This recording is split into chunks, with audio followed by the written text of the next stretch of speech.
திருக்கோணேஸ்வர ஆலயம் தொடர்பில், அதனிடத்தில் குருந்தூர் மலை விவகாரம் தொடர்பில் நேற்றைய தினம் ஒரு போராட்டம் இடம்பெற்றிருந்தது. எனவே ரவிகரன், மயூரன் ஆகியோர் பிணையில் விடுதலை செய்யப்பட்டிருப்பதான தகவலை வீரகேசரி பத்திரிகை இவ்வாறு தந்திருக்கிறது.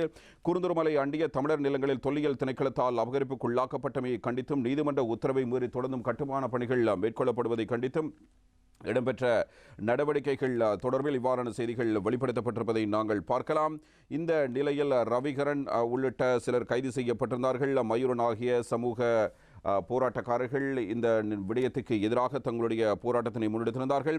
எனவே குருந்தூர் மலையில் பௌத்த விகாரம் அமைக்கப்பட்டு வருவதற்கு எதிராகவும் நேற்று முன்தினம் முல்லைத்தீவு குருந்தூர் மலை பகுதியில் போராட்டம் மேற்கொண்டமைக்காக தொல்லியல் திணைக்களத்தின் முறைப்பாடுகளுக்கு அமைவாக கைது செய்யப்பட்ட முன்னாள் வடக்கு மாகாண சபை உறுப்பினர் துரைராச ரவிகரன் மற்றும் குமுளமுனை கிழக்கு கிராம அபிவிருத்தி சங்க தலைவரும் காணி அபகரிப்புக்கு எதிரான போராட்டக் குழுவின் தலைவருமான ரத்னராசா மயூரன் ஆகியோர் முல்லைத்தீவு நீதவான் நீதிமன்றத்தினால் நேற்று பிணையில் விடுவிக்கப்பட்டிருக்கிறார்கள். நேற்று முன்தினம் கைது செய்யப்பட்ட 2 பேரும் நேற்று முல்லைத்தீவு நீதிமன்ற நீதிபதி டி சரவணன் ராஜா முன்னிலையில் முற்படுத்தப்பட்ட நிலையில் முல்லைத்தீவு போலீசார் இவர்கள் இருவருக்கு எதிராகவும் தண்டனை சட்டக்கோவை பிரிவு 140 பிரிவு 146 பிரிவு 147 மற்றும் பிரிவு 344 கீழ் பி அறிக்கை மன்றில் தாக்கல் செய்திருந்த நிலையில் தான் வழக்கு விசாரணைக்கு வந்தபோது சிரேஷ்ட சட்டத்தரணி ஆண்டன் புனிதநாயகம், அதனத்தில் கெங்காதரன், பரஞ்சோதி உள்ளிட்ட முல்லைத்தீவு மாவட்ட சட்டத்தரணிகள் சங்கத்தைச் சேர்ந்த அனைத்து சட்டத்தரணிகளும் மன்றில் ரவிகரன், மயூரன் சார்பில் முன்னிலையாகி தமது வாதங்களை முன்வைத்திருக்கிறார்கள். அதாவது ஏற்கனவே நீதிமன்றம் ஆக்கிய கட்டளையை மீறி குறித்த பகுதியில் தொடர்ந்து கட்டுமானம் இடம்பெற்று வந்ததன் காரணத்தாலேயே இவர்கள் அங்கு சென்று ஜனநாயக ரீதியில் அமைதியாக போராட்டம் செய்ய வேண்டிய நிலை ஏற்பட்டது என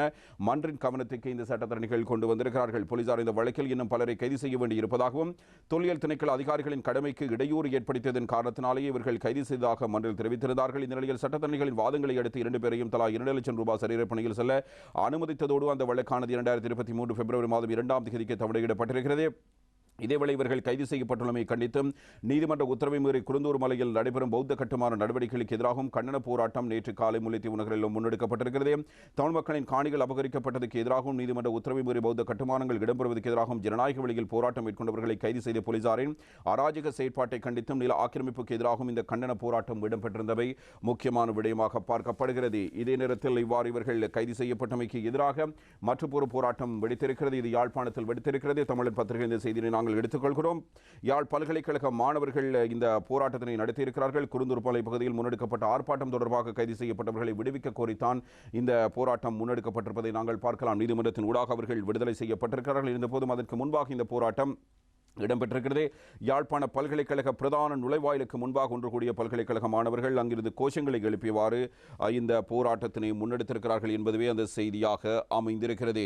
இதன் அடிப்படையில் பார்க்கின்ற பொழுது பரஷ்மரவா சந்தையை அடைந்து சிறிது நேரம் வீதியை முடக்கி போராட்டத்தில் ஈடுபட்டதோடு பின்னர் பேரணியாக பல்கலைக்கழகத்தை வந்தடைந்திருக்கிறார்கள். முல்லைத்தீவு தன்னிமுறிப்பு குருந்தூர் மலையைச் சூழவுள்ள தமிழ் மக்களுக்குரிய 632 ஏக்கர் பூர்வீக காணிகளை தொல்லியல் திணைக்களம் அபகரிக்க முயற்சிகள் மேற்கொள்ளப்படுகின்றன மற்றும் நீதிமன்ற கட்டளையை புறந்தள்ளி பௌத்த கட்டுமானம் மேற்கொள்ளப்படுகின்றன என்பதை கண்டித்தே குருந்தூர் மலையில் அப்பகுதி மக்கள், அரசியல் கட்சி பிரதிநிதிகள், சிவில் சமூக பிரதிநிதிகள், பல்கலைக்கழக மாணவர்கள் ஆகியோரின் பங்கேற்புடன் ஆர்ப்பாட்டம் ஒன்று இடம்பெற்றிருக்கிறது. இந்த ஆர்ப்பாட்டத்தில் கலந்து கொண்ட முன்னாள் வடமாகாண சபை உறுப்பினர் து ரவிகரன், சமூக செயற்பாளர் மயூரன் ஆகியோர் கைது செய்யப்பட்டிருக்கிறார். அதற்கு எதிராகவே யாழ்ப்பாண பல்கலைக்கழக மாணவர்கள் இவ்வாறு போராட்டத்தில் ஈடுபட்டிருக்கிறார்கள். ரவிகரன் மற்றும் மயூரன் விடுதலை செய், எமது காணி எமக்க வேண்டும், எமது வலை எமக்க வேண்டும், குருந்தூர் மலையை ஆக்கிரமிக்காது போன்ற கோஷங்கள் பல்கலைக்கழக மாணவர்களால் இவ்வாறு எழுப்பப்பட்டிருக்கின்றன என்ற விடயம் இவ்வாறு தெரிவிக்கப்பட்டிருப்பதை நாங்கள் பார்க்கக்கூடியதாக இருக்கிறது. இதே சந்தர்ப்பத்தில் இதனோடு இணைந்த மற்றொரு செய்தி குறித்து நாங்கள் பார்க்கலாம். தொல்லியல் திணைக்கள பணிப்பாளரை ஆஜராகுமாறு முல்லை நீதிமன்றம் உத்தரவு என்ற ஒரு செய்தி தரப்படுகிறது. குருந்தூர் மலையில் பௌத்த விகாரை அமைக்கப்பட்டு வரும் விவகாரம் தொடர்பில் ஏற்கனவே முல்லைத்தீவு நீதிமன்றம் பிறப்பித்த கட்டளையை தொடர்ந்து பேணுமாறும் தொல்லியல் திணைக்கள பணிப்பாளர் எதிர்வரும் 13ஆம் தேதி நீதிமன்றத்தில் ஆஜராகுமாறும் முல்லைத்தீவு நீதிமன்றம் நேற்றைய தினம் உத்தரவிட்டிருக்கிறது. நீதிமன்ற உத்தரவை மீறி இந்த கட்டுமான நடவடிக்கைகள் தொடர்ந்தும் இடம்பெறுவதன் காரணமாகவே இந்த பிரச்சனைகள் ஏற்பட்டு வருகின்றன. எனவே இந்த நிலையில் தான் இந்த உத்தரவு மீண்டும் பிறப்பிக்கப்பட்டிருக்கிறது. கடந்த ஜூன் மாதம் 12ஆம் தேதிக்கு முன்னர் எந்த நிலையில் குருந்தூர் மலையில் கட்டுமான நடவடிக்கைகள் காணப்பட்டதோ அதே நிலையை தொடர்ந்து பேணுமாறும் புதிதாக எந்தவிதமான கட்டுமானங்களையும் செய்ய முடியாது என்றும் நீதிமன்றம் நேற்று அறிவித்திருக்கிறது. முல்லைத்தீவு தன்னிமுறிப்பு குருந்தூர் மலை பகுதியில் நீதிமன்ற உத்தரவுக்கு பின்னரும் தொடர்ச்சியாக பௌத்த கட்டுமான பணிகள் இடம்பெற்று வருகின்றமை தொடர்பில் நேற்று முல்லைத்தீவு நீதவான் நீதிமன்றத்தின் கவனத்துக்கு கொண்டுவரப்பட்டது. சிரேஷ்ட சட்டத்தரணி ஆண்டன் புனிதநாயகம் தலைமையில் முல்லைத்தீவு மாவட்ட சட்டத்தரணிகள் சங்கத்தைச் சேர்ந்த சட்டத்தரணிகள் அனைவரும் இணைந்து ஏற்கனவே நீதிமன்றத்தில் கட்டளையிட்ட ER 673 2018 வழக்கில் நகர்த்தல் பத்திரம் ஒன்றை தாக்கல் செய்து நீதிமன்ற கட்டளைக்கு புறம்பாக கட்டுமானம் இடம்பெற்று வருவதை மன்றில் சுட்டிக்காட்டியிருக்கிறார்கள். இதேவேளை போலீசார் இந்த விடயம் தொடர்பில் மன்றுக்கு அறிக்கையை வழங்க கால அவகாசம் தேவைப்படுவதாக மன்றுக்கு தெரிவித்திருக்கிறார்கள். இதனால் இந்த வழக்கில் வருகின்ற தவணையை, அதாவது அக்டோபர் 13ஆம் தேதி வரை ஏற்கனவே நீதிமன்றம் விதித்த கட்டளையை பேணுவதாக கூறினார்கள். அத்துடன் அடுத்த தவணைக்கு தொல்லியல் திணைக்கள பணிப்பாளரையும் போலீசாரையும் மன்றில் ஆஜராகுமாறு மன்று கட்டளையிட்டிருக்கிறது.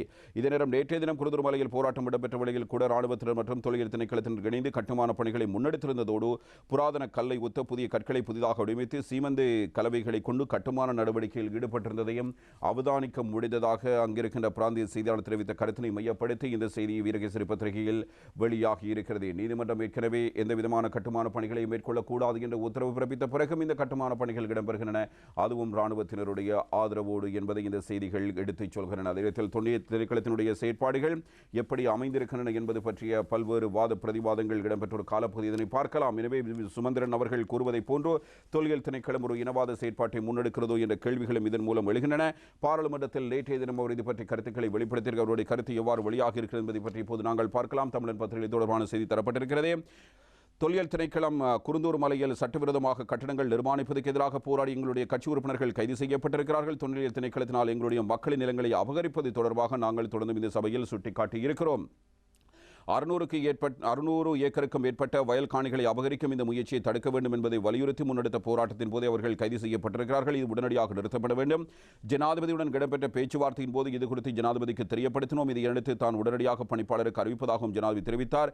எனினும் தொல்லியல் திணைக்களம் இனவாத திணைக்களமாக தமிழ் மக்களுக்கு எதிராக செயற்பட்டுக் கொண்டிருக்கிறது என்ற விடயத்தினை அவர் சபையில் வலியுறுத்தி இருப்பதை பார்க்கக்கூடியதாக இருக்கிறது. நீதிமன்ற உத்தரவை மீறி இவ்வாறு செயற்படுவதாக இருந்தால் அது இனவாத செயற்பாடுதான் என்பதை நாங்கள் கூறிக்கொள்ள விரும்புகிறோம். இதனத்தில் மற்றொரு முக்கியமான தகவல் குறித்து இப்போது நாங்கள் பார்க்க போகிறோம். தமிழர் பத்திரிகையுடைய பிரதான தலைப்புச் செய்தி, ராவணன் என்ற அரசன் இல்லை, தமிழ் மன்னன் என எழுதி வைக்கப்படவும் இல்லை. சரத் வீரசேகர எம்பியின் நாடாளுமன்றத்தில் அறிவிப்பு என்பதுதான் இந்த கருத்தாக அமைந்திருக்கிறது. எனவே ராவணன் குறித்த சர்ச்சைகள் மீண்டும் எழுந்திருக்கிற ஒரு சூழல். எனவே பல தரப்பினரும் ராவணன் இலங்கையைச் சேர்ந்தவர் என்று கூறுகிற நிலையில் இப்போது ராவணன் என்ற அரசன் இல்லை என்ற விடயத்தை சரத் வீரசேகர கூறுகிறார். இவருக்கு இனவாதத்தை விட்டால் வேறு அரசியல் செய்ய தெரியாது. இது எப்படி அவர் சொன்ன கருத்துக்கள் எவ்வாறு அமைந்திருக்கின்றதை பற்றி பார்க்கலாம். இலங்கையின் தமிழ் அரசனான ராவணன் வழிபட்ட பூசகர திருஞான சம்பந்தரால் தேவாரம் பாடப்பட்ட தலமான கோணேஸ்வரம் தமிழ் மக்களின் பாரம்பரிய தலமாகும் என்பதால் அதனை அழிப்பது தவறானது என கூறுகிறார்கள். ஆனால் இலங்கையில் ராவணன் என எந்த ஒரு அரசனும் இருக்கவில்லை, ராவணன் தமிழர் என யாரும் எழுதி வைக்கவும் இல்லை என முன்னாள் அமைச்சர் சரத் வீரசேகர சபையில் தெரிவித்தார். சபாநாயகர் மஹிந்த யாப்பா அபிவர்தன தலைமையில் நேற்று ஆரம்பமான சபை அமர்வில் எதிர்க்கட்சியினால் கொண்டுவரப்படும் பிரேரணைக்கு அமைய சபை ஒத்திவைப்பு வேளை விவாதத்தின் போதே அவரால் இந்த கருத்துக்கள் முன்வைக்கப்பட்டிருக்கின்றன. எனவே திருக்கோணேஸ்வர ஆலயம் அமைந்துள்ள பகுதியில் 300 ஏக்கரில் மேற்கொள்ளப்படுகின்ற நிர்மாண பணிகள் ஒரு பக்கம் இருக்க இந்த கருத்து இவ்வாறு வெளிப்படுத்தப்பட்டிருக்கிறது. 300 ஏக்கரில் 18 ஏக்கர் மாத்திரமே ஆலயத்துக்கு சொந்தமானது என்ற விடயத்தினை அவர் குறிப்பிடுகிறார். ஆலயத்துக்கு செல்லும் வழியிலேயே 60க்கும் மேற்பட்ட கடை தொகுதிகள் இருக்கின்றன. இதில் 80% மேற்பட்ட கடைகளை சிங்களவர்களே நடத்தி வருகிறார்கள். இந்த கடைகள் பொலித்தீன் பலகை போன்றவற்றால் நிர்மாணிக்கப்பட்டுள்ளதால் கடலின் அழகு கூட மறைந்துள்ளது. இதனால் கடற்பரப்பு பக்கத்தில் உள்ள கடைகளை மேட்டு பக்கத்தில் அமைத்து மிக அழகாக மாற்றுவதாக ஆளுநர் நடவடிக்கை எடுத்திருக்கிறார். இதில் எவ்வித பிரச்சனையும் இல்லை. திருகோணமலை அனைத்து இனத்தவரும் சமாதான முறையில் இருக்கும் மாவட்டமாகும். இதனால் ஆலயத்தில் உள்ள பரிபாலன சபையினரை அழைத்து இந்த விடயம் குறித்து ஆளுநர் பேச்சுவார்த்தை நடத்தியிருக்கிறார். பரிபாலன சபை அனைவரும் இதற்கு ஒத்துழைப்பு வழங்கும் போது நாடாளுமன்ற உறுப்பினரே இனவாதத்தை தூண்டும் வகையிலான யோசனையை கொண்டு வருகிறார். தொல்லியல் திணைக்களம் ஆளுநர் மற்றும் ஆலயத்தின் பரிபாலன சபையினர் இதற்கு இணக்கம் என்றால் கடைகளை அழகாக அமைப்பதற்கு இடமளிக்காது தடுப்பதற்கான காரணம் என்ன? இதேவேளை ஆலயத்தை அபிவிருத்தி செய்வதற்கு தொல்லியல் திணைக்களம் அனுமதி வழங்கவில்லை என்பது முற்றிலும் பொய்யான கருத்து. அங்கு சிவன் சிலை மற்றும் நந்தி சிலையும் அமைப்பதற்கு தொல்லியல் திணைக்களம் அனுமதி வழங்கியிருக்கிறது. ஆனால் அங்குள்ள சிங்கள கடைகளை மாத்திரம் அகற்றுமாறு கூறுவது மிக மோசமான செயல். எனவே நாட்டில் உள்ள மத வழிபாட்டு தலங்கள் அமைந்துள்ள இடங்களில் உள்ள மக்களை கடைகளை நடத்தி வருகிறார்கள். எனவே திருகோணமலை குறித்த யோசனையானது இனவாதத்தை தூண்டும் யோசனையாகும். இந்த வாரத்தில் அங்கு அதிகமானோர் வருகை தருவதாலேயே கடைகளை அழகாக அமைப்பதற்கு நடவடிக்கை எடுத்திருக்கிறார்கள். இது ஆலயத்துக்கு நல்லது. எனினும் உறுப்பினர்கள் இனவாதத்தை தூண்டும் வகையில் செயற்படுகிறார்கள். இதே நேரம் இலங்கையில் தமிழ் அரசனான ராவணன் வழிபட்ட சமய குரவர் திருஞான சம்பந்தர் தேவாரம் பாடிய தலமான கோணேஸ்வரம் தமிழ் மக்களின் பாரம்பரிய இடமாகும் என்பதால் அதனை அழிப்பது தவறானது என கூறுகின்றனர். ஆனால் உண்மையான வரலாற்றை தெரிந்து கொள்ள வேண்டும். இலங்கையில் ராவணன் என எந்த ஒரு அரசனும் இருக்கவில்லை. ராவணன் தமிழர் என யாரும் எழுதி வைக்கவும் இல்லை. கோணேஸ்வரம் ஆலயம் இதுவரை அழிக்கப்படவும் இல்லை, அழிக்கவும் மாட்டோம், அழிப்பதற்கு இடமளிக்கவும் மாட்டோம். இதனை தவறாக புரிந்து கொள்ள வேண்டாம் என கேட்டுக்கொள்கிறேன் என்று குறிப்பிடுகிறார். 1952ஆம் ஆண்டு சமஷ்டி கட்சி திருகோணமலை நகரசபையில் கைப்பற்றிய பின்னரே இந்த கோணேஸ்வரம் ஆலயம் அமைக்கப்பட்டது. இங்கு 4 ஆலயங்கள் இருந்துள்ளன. எனினும் அதில் 3 விகாரைகளின் கோபுரங்களும் கடலுக்கு தெரிவதால் திருகோணமலையாக மாறியிருக்கிறது. இன்றும் அதனை பார்க்க முடியும். இவற்றை நாங்கள் கூறுவது மீண்டும் இனவாதத்தை தூண்டுவதற்கல்ல, நீங்களே இனவாதத்தை தூண்டுகிறீர்கள். இதேவேளை குருந்தூர்மலையில் இடம்பெறும் அபிவிருத்திகளை தடுப்பதற்கு இடமளிக்க மாட்டோம். இது தொல்லியல் திணைக்களத்துக்கு பொறுப்பானதாகும். அதேபோன்று திருக்கோணேஸ்வரத்தில் உள்ள கடைகள் அழகாக அமைக்கப்பட்டு மீண்டும் கடை உரிமையாளர்களுக்கே வழங்கப்பட வேண்டும் என்ற கருத்து இவ்வாறு சரத் வீரசேகரவினால் தெரிவிக்கப்பட்டிருக்கிறது. எனவே இந்த கருத்து மிக முக்கியமான ஒரு விடயமாக பார்க்கப்படுகிறது. ஜனாதிபதி ரணில் விக்ரமசிங்கே அண்மையில் வெளிநாட்டுக்கு சென்றிருந்தார். அதிலும் ஐக்கிய ராஜ்யத்துக்கு சென்றிருந்தார். அங்கு சென்ற அவர் வெளிநாட்டு பிரஜைகளை சந்தித்திருந்தார். அதாவது புலம்பெயர் மக்களை சந்தித்து பேச்சுவார்த்தை நடத்தியிருந்தார்.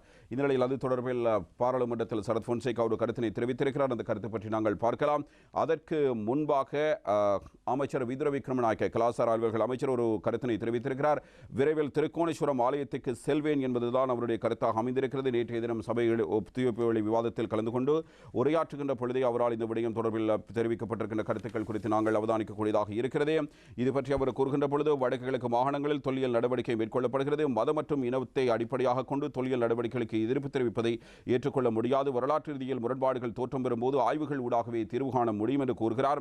ஆய்வுகளை அடிப்படையாக கொண்டு கிடைக்கப்பெறும் தீர்வுகளை கொண்டு அடுத்த கட்ட நடவடிக்கை எடுக்கப்படும். தொல்லியல் தொடர்பில் பாராளுமன்றத்தின் ஊடாக இயற்றப்பட்ட சட்டம் நடைமுறைப்படுத்தப்பட்டுள்ளது. சட்டத்துக்கு அமைய செயற்படாவிடின் இயற்றப்பட்ட சட்டம் எதற்கு என்ற கேள்வி தோற்றம் பெறும்.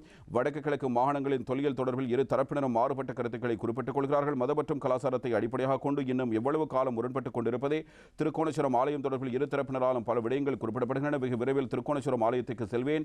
ஆலயத்தின் நிர்வாக தரப்புடன் பேச்சுவார்த்தைகளை மேற்கொண்டு முரண்பாடற்ற தீர்வை பெற்றுக்கொள்ள முயற்சிப்பேன். நாட்டில் வாழும் அனைத்தின மக்களின் மதம் மற்றும் கலாச்சார பண்பாட்டு அம்சங்களை பாதுகாக்க வேண்டியது எனது அமைச்சுசார் பொறுப்பாகும் என்ற விடயத்தை விதுர விக்ரமநாயக்க இவ்வாறு குறிப்பிட்டிருக்கிறார்.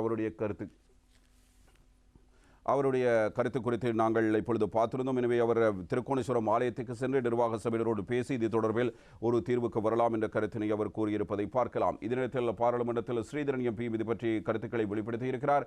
அவருடைய கருத்து திருக்கோணேஸ்வரர் தேவாரத்தை சபையில் பாடிய ஸ்ரீதரன் எம்பி என்று இன்றைய தினம் வீரகேசரி பத்திரிகையில் இது தொடர்பான தகவல்கள் தெரிவிக்கப்பட்டிருக்கின்றன. தமிழ் தேசிய கூட்டமைப்பின் ஸ்ரீதரன் எம்பி நேற்று பாராளுமன்றத்தில் திரை களல் அரவம் சிலம்ப ஒலி அலம்பும் நிமலர் நீர் அணி திருமேனி எனும் திருக்கேசத்தை ஆலயம் தொடர்பான தேவாரத்தை உரத்து பாடியிருந்தார் என்று இது தொடர்பான தகவல்கள் தெரிவிக்கப்பட்டிருப்பதை நாங்கள் அவதானிக்கக்கூடியதாக இருக்கிறது.